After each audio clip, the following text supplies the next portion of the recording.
안녕하십니까. 혼란한 정치 시사 이야기를 술술 풀어보는 송국근의 혼술 9월 13일 일요일에 인사드립니다. 매주 일요일은 정가 뒷담화 코너를 보내드리고 있습니다. 오늘은 조금 전에 했던 추미애 법무부 장관 관련 속보와 연결해서 정가에서 깊숙이 놔두는 이야기를 한번 풀어보겠습니다.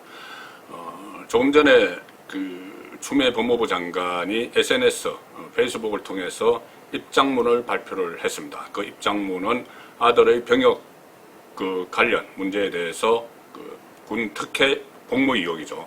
그 문제에 대해서 일단 송구하다 이렇게 사과는 했지만 여권 일각에서도 요구하고 있는 사퇴, 법무부 장관 사퇴 요구 여기에 대해서는 일축을 하는 그런 입장문을 내놨습니다. 크게 보면은 한 세 갈래 정도가 됩니다. 하나는 일단은 지금 코로나 사태로 온 국민들이 어려움을 겪고 있는 상황에서 아들의 군 복무 시절 문제로 걱정을 끼쳐드리고 있어서 국민께 정말 송구하다는 말씀을 올립니다. 이렇게 사과를 했습니다.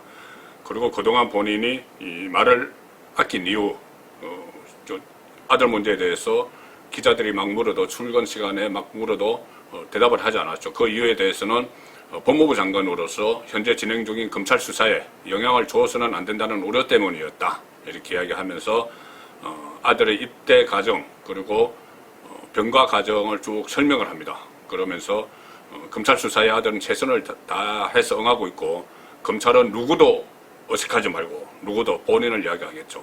법무부 장관 누구도 어색하지 말고 오로지 실체적 진실을 밝히라는 국민의 명령에만 복무해야 할 것이다 이렇게 이야기했습니다. 그런데 사실 누구도 어색하지 않을 수 없는 지경으로 검찰이 편성이 됐죠. 추미애 법무부 장관이 만들었습니다. 어색할 수 있도록, 어색해야 되도록 인사건을 통해서 지금 그동안 아들 문제에 대해서 적극 수사를 하던 동부지검의 일선 수사팀은 다른 곳으로 이동을 다 시켰습니다. 자천성 이동을 시켰고 서울 동부지검장의 핵심 측근으로 분류되는 문재인 정권의 친문 검사들로 분류되는 간부들을 앉혔습니다. 그리고 대검 지휘부에도 마찬가지죠. 그런 인사를 했는데 법무부 장관 아들 수사를 누구도 어색하지 않을 수는 없겠죠. 자, 그런 상황인데 그리고 마지막으로는 이렇게 이야기합니다. 검찰 개혁 과제에 흔들림 없이 책임을 다하는 것이 국민의 뜻이고 저의 운명적인 책무라 생각합니다. 이렇게 이야기를 했습니다. 이 말은 곧 법무부 장관직 사퇴는 없다. 이 선언인 것이죠. 자, 사과는 하면서도 사퇴하지 않겠다는 결정. 추미애 법무부 장관 본인이 내렸을까요? 추미애 법무부 장관은 그동안 여러 갈래로 지극한 모성애를 발휘를 해왔습니다. 오늘 SNS 글에서도 나옵니다.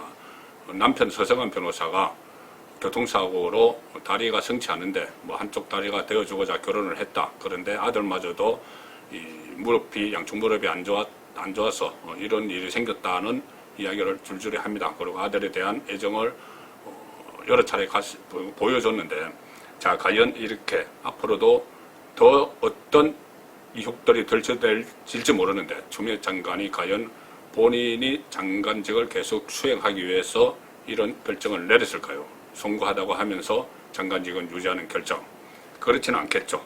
이것은 어떤 정권의 논리가 들어갔다고 봐야 됩니다. 그래서 저는 추미애 장관이 마지막으로 SNS 한 말, 운명적인 책무라 생각한다. 운명. 이것은 본인의 운명, 그러니까 정권 논리에 따를 수밖에 없는 그런 운명을 이야기하는 것 아닌가. 그렇게 저는 해석을 하고 있습니다. 전임자 조국도 마찬가지였죠.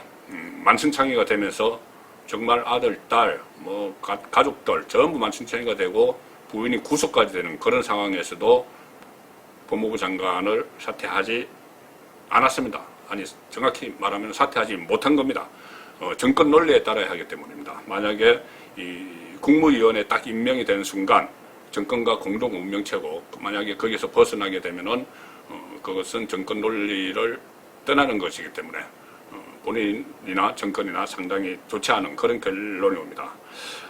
그래서 문재인 대통령이 나중에 올해 연두 기자회견에서 조국 장관 이야기가 나오니 조국에게 마음의 빚을 졌다 이렇게 이야기했죠.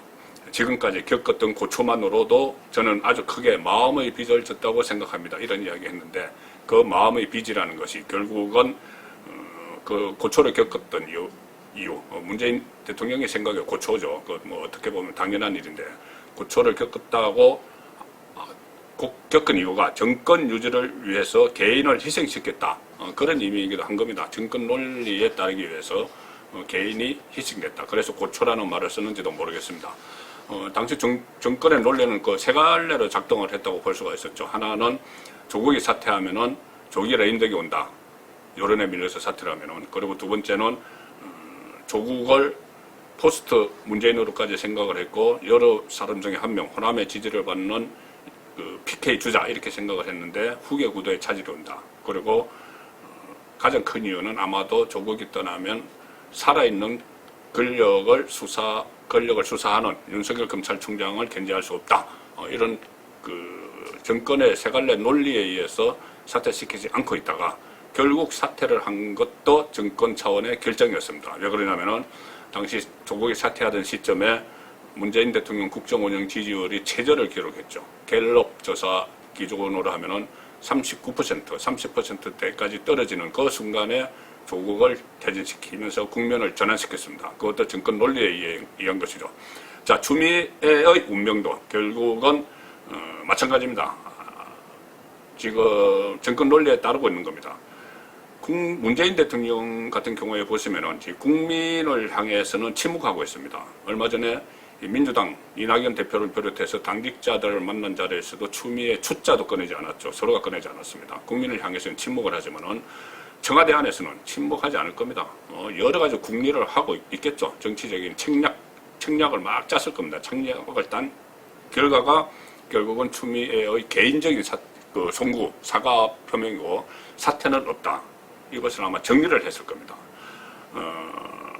결론은 지금 문재인 정권이 법무부 장관 추미애를 손절해버리기에는, 손절 이야기가 많이 나왔는데 손절해버리기에는 그동안 추미애 장관의 성향, 캐릭터를 활용을 해서 버려놓은 일이 너무 많습니다. 그 많은 일들을 추미애가 없으면 수습할 수가 없기 때문에 결국은 지금은 사퇴할 시점이 아니다 해서 사퇴 안 시키는 그런 결론을 내렸다고 볼 수 있는 것이죠. 자, 당장 추미애가 사라지면 제가 두 차례 말씀드렸지만 살아있는 권력을 수사를 했던 윤석열 검찰총장이 다시 날개를 활짝 펼 수가 있습니다. 여러 가지 지금 특임검사 이야기도 나오고 특별수사팀, 특별수사단 이야기도 나오죠. 여러 가지 수단을 동원을 해서 또다시 청와대를 향해서 수사 칼날을 들이댈 수도 있는 그런 상황입니다. 이성윤 서울중앙지검장을 윤석열 검찰총장의 턱 밑에 딱 갖다 놨지만은 이성윤도 법무부 장관의 뒷배경이 없으면은 검찰총장과 대응하기는 무리죠. 그렇기 때문에 당장 추미애가 사라지면은 윤석열이 부활한다. 그런 정권의 논리. 또 두 번째는 추미애 장관이 사퇴를 하면은 후임을 결정해야 되는데 조국이나 추미애처럼 정말 이 몸을 던져서 검찰 개혁을 명분으로 해서 정권을 사수할, 정권 수사를 못하도록 정권을 사수하도록 할 그런 법무부 장관을 찾기가 어렵다. 그런 한계가 있어서 당장은 추미애를 손절하지 못하는 겁니다. 세 번째는 추미애 리스크가 다른 국정 운영 리스크를 덮는 측면도 있다. 이 말씀도 제가 드린 적이 있습니다. 실패한 부동산 정책이나 아니면 허술한 이 코로나 방역 대책 이런 것이 비판의 대상이 좀 더 많이 됐을 텐데 지금 좀 덮이고 있는 그런 양상입니다. 추미애 이것이 모든 언론의 관심사이기 때문에 그렇습니다.